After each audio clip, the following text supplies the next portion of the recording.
บายดีหมู่เพื่อนชาว YouTube แต่กระทั่งเพจเนาะมื้อนี้สิเดินทางขึ้นภูคือเก่าไป3คนมื้อนี้ไป3คนนึงสิเป็นสู่อโมทางหน้าอีก2คนเนาะ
เฮ็ด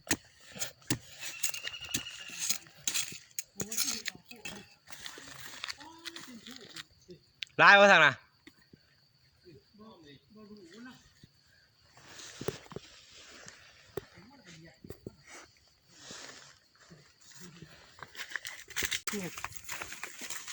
ใส่กราบนู้นเนาะ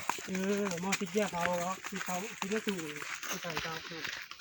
อย่างนั้นเจ้าหน่อยนี่เขาตัดไม่ต่อเลยอย่างนี้นะอย่างเขาตัดไม่ต่อแต่เขาอยากเขาลงพักเลยคิวนู้นไปเจือยเลยอย่างก็ที่มันมาไปกับจ่ายก็ได้มาข้างมาบ้านเห็นก็ได้ข้างข้าวตามรักเลยพันเล็กเนาะแล้วว่าตาเห็นปะนี่ใช่รัก1,000 เมตรสั้นไปเลย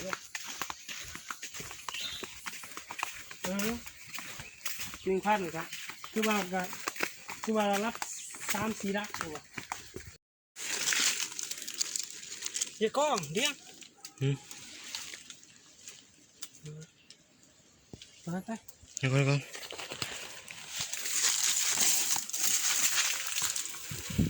มันจะเอาเนาะ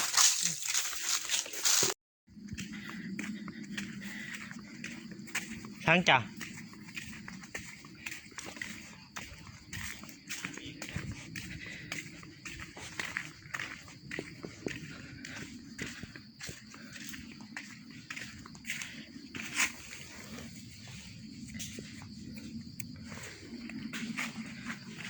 เฮ็ดบ่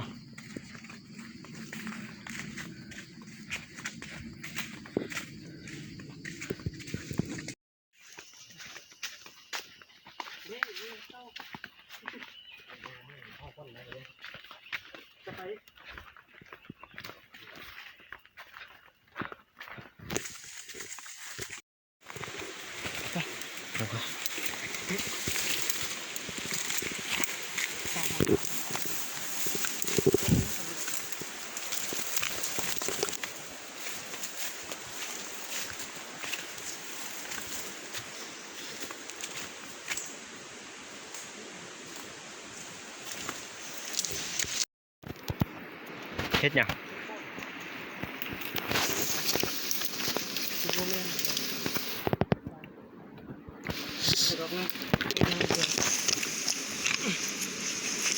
โอ้หอมเนาะ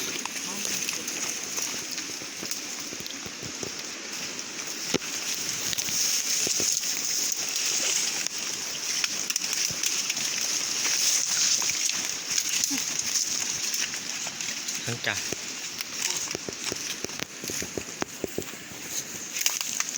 ไม่ได้มาเลย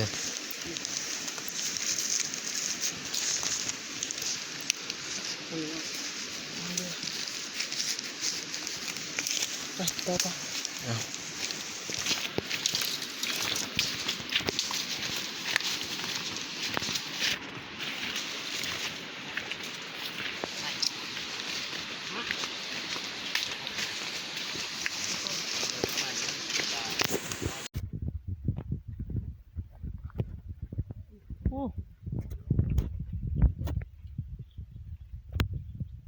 ากระบอกเนาะ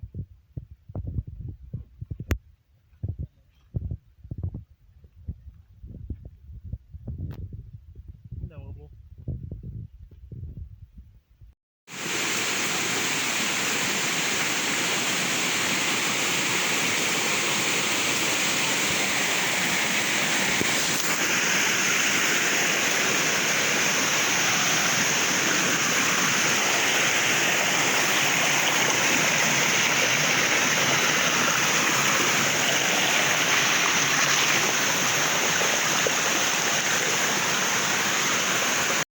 คือเกงกูท่านเอาเสียวได้ โอ้ใจจะไรเมียโอ้ว่าเลย เป็นเรื่องของเขาตอนพี่น้องสวัสดีพี่น้องวันนี้